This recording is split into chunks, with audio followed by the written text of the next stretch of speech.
me acaricias liberando temores viejos, me tocas cuando me hablan preguntándome por mis sueños,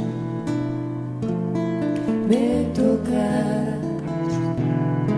cuando me miran sin juzgar mis sentimientos, me tocas cuando las cosas no salen como yo quiero, me guías, me salvas, me quieres, me tocas sin yo saberlo. Vivo sumergida en ti, envuelta en tu abrazo eterno. Vivo sedienta de un agua que me rodea por entero. Despiértame ojos y oídos, mi olfato, mi piel, mi sabor, para sentir que me tocas con tus manos, con tu amor, para saber que me buscas, aun cuando me esconda yo. Me tocas, aunque el rechazo de otros sea mi etiqueta.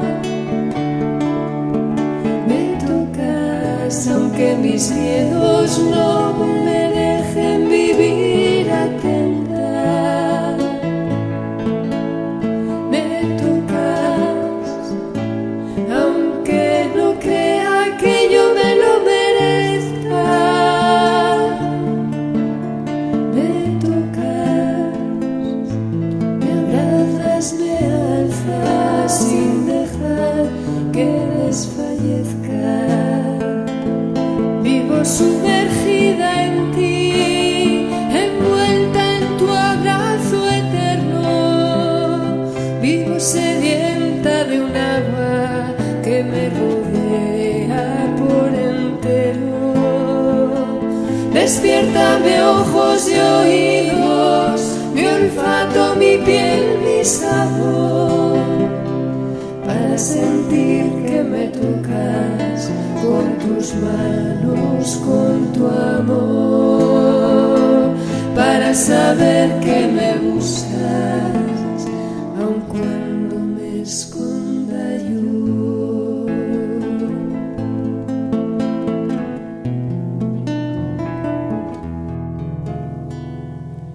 Me tocas.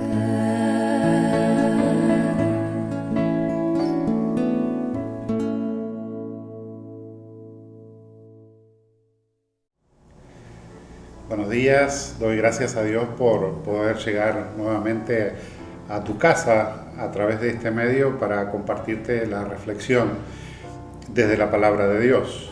En la carta del apóstol Pablo a los Hebreos, en el capítulo 11, la Biblia dice que tener fe es tener la plena seguridad de recibir lo que se espera. Es estar convencidos, convencidas de la realidad de cosas que no vemos. Es fácil decirlo, pero no siempre es fácil practicarlo. Hay momentos cuando todo parece adverso, cuando todo parece hasta imposible. Se nos hace difícil y a veces hasta casi imposible poder creer.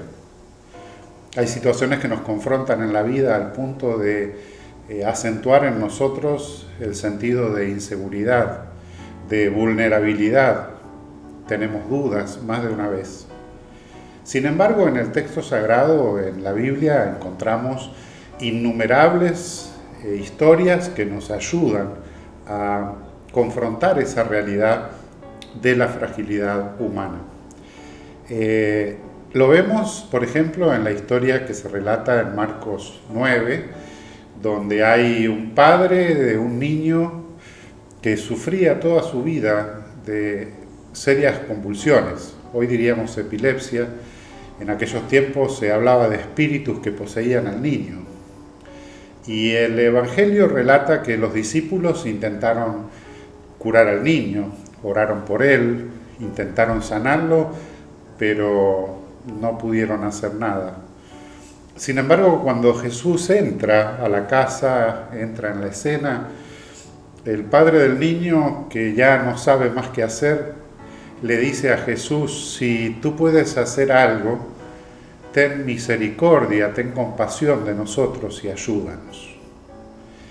El padre no sabía quizás si Jesús pudiera o no sanar a su muchacho, quizás había escuchado las historias del poder que se manifestaba en la vida y en la práctica de vida de Jesús. Quizás tenía dudas, pero cuando se trata de la salud del niño con el que ya no se puede hacer nada, vale la pena implorar a Jesús. Tú eres nuestra única esperanza, si acaso puedes hacer algo. Y Jesús le dice: ¿cómo que sí puedo? Todo es posible para el que cree.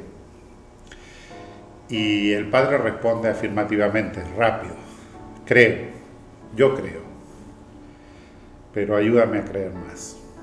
O como dicen otras traducciones bíblicas, yo creo, pero socórreme en mi incredulidad. Es la oración de un hombre honesto, la afirmación de poca fe de un hombre honesto, de quien reconoce la vulnerabilidad y desde esa humildad y desde esa carencia se acerca a Jesús como la fuente de su salvación, como la única posibilidad de su vida. Pero la buena noticia es que basta con un puñadito de fe, con un poquito de fe alcanza. Así que si nos sentimos faltos de fe, podemos acercarnos a Dios, podemos acercarnos a Jesús y pedirle que Él haga lo que nosotros no podemos hacer. Es decir, que Él haga el resto. Nosotros solo tenemos que poner nuestra confianza, tenemos que creer, tenemos que ponernos en sus manos y Dios, de acuerdo a su voluntad perfecta, cumplirá con el resto de su propósito, con la acción. Y Dios interviene siempre a favor nuestro, es la evidencia que tenemos en la vida y en las Sagradas Escrituras. En el caso de la historia de Marcos 9, a la que les he hecho referencia, el muchacho quedó sano y los discípulos aprendieron que la última palabra la tiene Jesús, que la última palabra la tiene Dios, y que aunque a veces tengamos que orar, que ayunar, que imponer las manos, que seguir intentando aún sin lograrlo, en otras palabras, cuando Dios interviene, Él hace la acción. Él nos fortalece para que podamos crecer en la fe y en la esperanza, para que podamos obrar con confianza, vivir con confianza los tiempos difíciles. Unas veces tendremos que poner las manos, orar por el que está enfermo. Otras veces tendremos que poner el asunto en las manos de Jesús, porque las manos de Jesús sí pueden sanar a los enfermos. Al enfrentar las dificultades de la vida, debiéramos actuar como si creyéramos. Creamos o no. Parece extraño, pero es así. Tenemos que actuar como si creyéramos. Tenemos que movernos por la fe, aun cuando no haya evidencias. Porque por más pequeña que sea nuestra fe, Dios puede hacer cosas grandes que nosotros, por nosotros mismos, no podemos hacer. Jesús comparó la fe con un grano de mostaza, ¿verdad? Una de las más pequeñas semillas. Si nuestra fe es pequeña como un granito de mostaza, el poder de Dios se manifestará mucho más grande que el universo entero y que ese pequeño grano. En el Evangelio de Mateo, en el capítulo 8, también se cuenta de un leproso que le dice a Jesús, si quieres puedes curarme. Y Jesús simplemente le contesta, sí, quiero, sé curado, sé sanado. La historia también está en el Evangelio de Marcos y de Lucas. No son pocas las veces que Jesús le pide al enfermo, al que espera ser curado, que se haga protagonista del milagro, que haga su parte, que participe.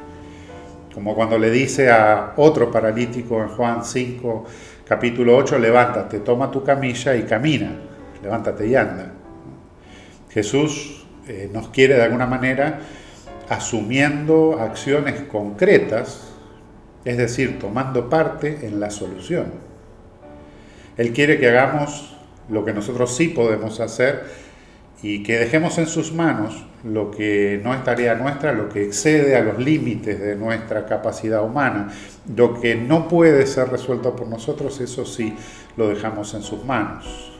Pero a nosotros nos toca levantar la camilla, levantarnos. En Lucas 17, los versos 11 a 19 muestran el caso de 10 leprosos. Usted conoce la historia, le invito a que vaya y la lea. Lucas 17, 11 a 19, 10 leprosos que actúan con fe dentro de sus circunstancias, que ven pasar a Jesús cerca y lo llaman, le gritan, le piden, le insisten, diciéndole, Jesús, Maestro, ten compasión de nosotros. Y Jesús, sin explicaciones, le dice a los leprosos que vuelvan al rito de alguna manera, que vayan al sacerdote para que les certifique la salud. Vayan y preséntense a los sacerdotes, les dijo, y mientras ellos iban, relata el Evangelio, quedaron limpios de lepra. Jesús le pide que vayan a presentarse delante de aquellos funcionarios del templo que eran los certificados, los autorizados para confirmar la curación de personas que estaban afuera de la sociedad en los campos de los leprosos. Así que ellos, ni bien son invitados o instruidos por Jesús a ir al sacerdote, se dan la vuelta y se van hacia el templo. Parece increíble, pero le dan la espalda a Jesús al cumplir la orden y empiezan a caminar hacia el templo, alejándose de Jesús. Sin embargo, le están obedeciendo, están cumpliendo la instrucción. Y les digo, ellos obedecieron, no les estoy diciendo que creyeron. Uso con mucha intencionalidad esta palabra, ellos obedecen. Y al obedecer son curados. Y fíjese usted que la historia habla de la curación de los 10 leprosos sin importar lo buenos, lo malos, lo justos, lo injustos que ellos fueran. Es más, al conocer la historia completa, nos damos cuenta que algunos de esos curados quizás ni merecían la cura, si lo pusiéramos en términos de mérito. La historia habla de 10 curados y uno de ellos incluso es un pagano, un samaritano, miembro de un pueblo odiado por los judíos.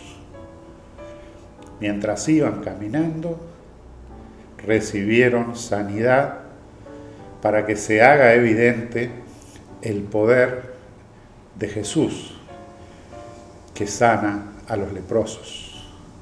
Y también para dejar algo en claro, para dejar algo evidentemente visible, escandalosamente evidente, que aún cuando Jesús sana a 10, solo uno regresa agradecido a ponerse a los pies de Jesús. La parábola, la historia, mejor dicho, nos trae el escándalo de la ingratitud, el escándalo de la desproporción, de 9 que no volvieron, de solo uno agradeciendo el milagro. Es llamativo y escandaloso, porque además el que vuelve es el menos pensado, es el pagano, el que termina siendo creyente. Los otros 9 seguramente no serían tan mala gente. Fueron obedientes, cumplieron el rito, seguramente llegaron al templo, obtuvieron la certificación de curación, de sanidad, y hasta deben haber podido volver a sus casas, fueron incorporados nuevamente a la sociedad, a sus familias después de tantos años de dolor. Habrá habido fiestas, sorpresas en sus casas. Fueron sacados del borde por Jesús. Pero el héroe de la película es el que termina humilde a los pies de Jesús. El Evangelio describe la escena con un par de oraciones. Dice uno de ellos, cuando vio que estaba sano, volvió a Jesús y le exclamó, ¡alaben a Dios! Él cayó al suelo, a los pies de Jesús y le agradeció por lo que había hecho. Ese hombre era samaritano, dice el Evangelio. Es interesante porque menciona al samaritano como hombre, como ser humano, no como enemigo, no como miembro de un pueblo extraño, no como incrédulo o pagano. Y el extranjero, el samaritano, viene a ser otra vez más la imagen de lo que es la expectativa de Jesús y de Dios sobre el ser humano, sobre la iglesia, sobre la persona creyente, sobre usted o sobre mí, que en un momento reconocemos que aunque 9 caminen en cualquier otro sentido, para cualquier otro lado, nosotros ante el amor grande de Jesús y de Dios por nosotros no podemos hacer otra cosa que ponernos a los pies de Jesús, reconociendo que Él es la razón de nuestra salud, la razón de nuestra vida, de nuestra esperanza. Jesús, el Maestro de Galilea, el que sana, el que llama y el que hoy nos conmueve con aquellas preguntas que interpelan, que tocan hasta lo más íntimo de nosotros. Dice Jesús, ¿no sané yo a 10 hombres? ¿Dónde están los otros 9? Ninguno volvió para darle gracias y gloria a Dios, excepto este extranjero. ¿Dónde están los otros 9? Si quizás tú te pudieras identificar con uno de ellos, de esos 9, yo te invito hoy que vuelvas a los pies de Jesús. Que no seas desagradecida o desagradecido, que seas creyente. Porque si vas a los pies de Jesús, con acción de gracias, dispuesta y dispuesto a contar del amor de Dios, viviendo una vida que exprese la gratitud al Padre en acción de gracias, también a ti, como a mí, nos llegarán las palabras que Jesús dijo aquel día. Ahora levántate y sigue tu camino, tu fe te ha salvado. Toda la gloria sea a Jesús. Amén.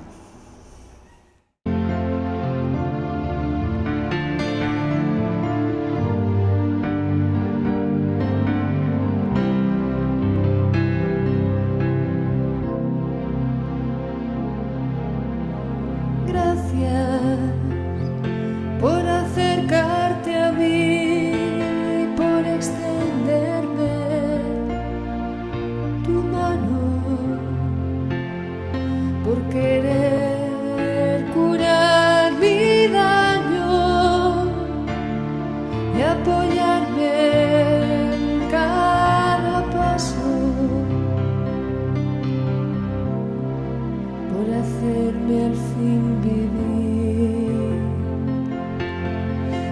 gracias por estar conmigo, por alentar mi camino, por cuidar de mis heridas, por decirme que soy digna, por mirarme siempre así,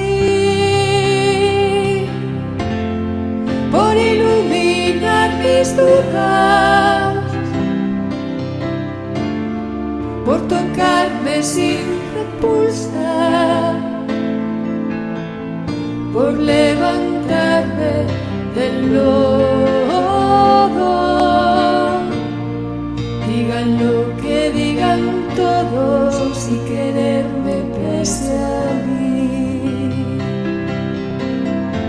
por dignificar mis días, haga o diga lo que diga, y enseñarme que la vida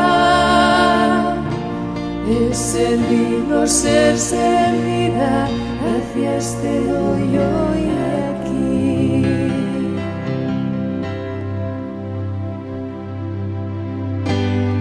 Por dignificar mis días,